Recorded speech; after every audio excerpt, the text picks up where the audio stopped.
2024. Bago pa lang to, 1 year pa lang din. Kaya ang daming blessing. Totoo kasi so far, nakikita ko maganda naman ang outcomes. Thank you. Of course, alhamdulillah. Arabic? Ano yan? Anong secret sa masarap na luto? Siguro kapag masaya ka, enjoy mo lang what you're doing and do your best every time. If you fail is there, error is there, but you need to be strong. Totoo. Anong tawag dito? Anong nagtulak sa'yo para maging businesswoman na lang kaysa mag-work ka abroad like you've told me? Kasi diba sabi mo, sa abroad ka dati na doon ka sa ibang bansa, nagtatrabaho kasi mahirap ang buhay dito sa Philippines. So ano nagtulak sa'yo?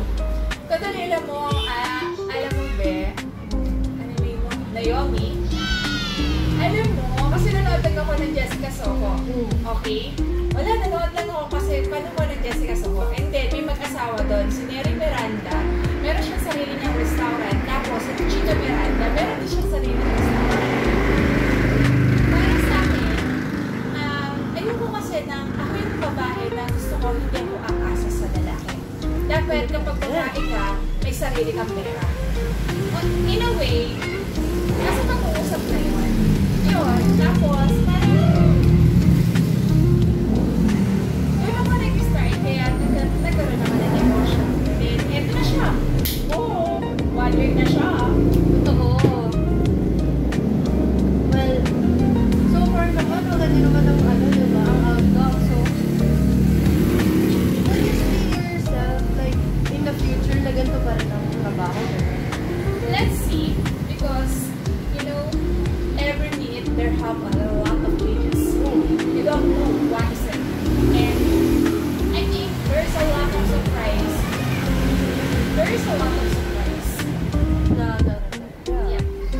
Understandable. Kasi, as a person na nag-work din na, like, sa owning mo yung business, hindi ka nag-work sa iba, mahirap siyang i-identify kung next year ba, nandito pa rin ako sa ganitong larangan or nasa ibang nasa ibang mindset. Nasa ibang mindset na ako na ayoko na ng ganito. Gusto ko iba naman. Let's see what will next. Ini-interview niya po ako ngayon. Galing po siya sa school and then eto nga po siya, nasa shop po siya ng Elenita Dream with Rings. Sorry po wala po na yung ayos. And then, ang cute lang kasi at the young age.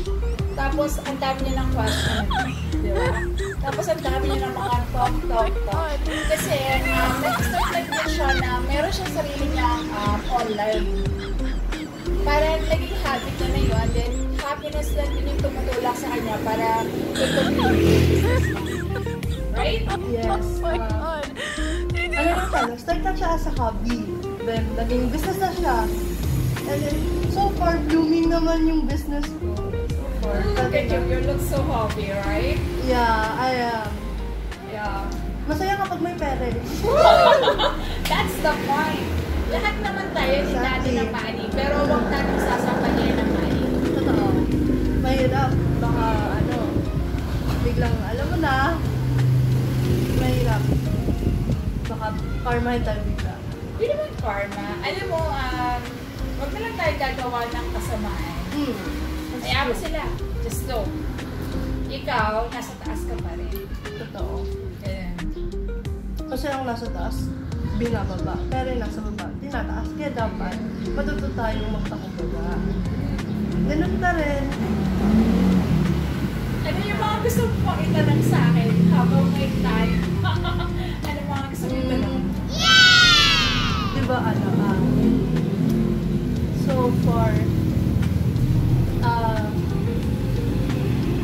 lihis naman tayo medyo sa business. Doon tayo sa personal life naman. Kasi, alam mo yun? Sure. Mahirap na puro business na lang. Maganda yung may onting kilig. Okay. So,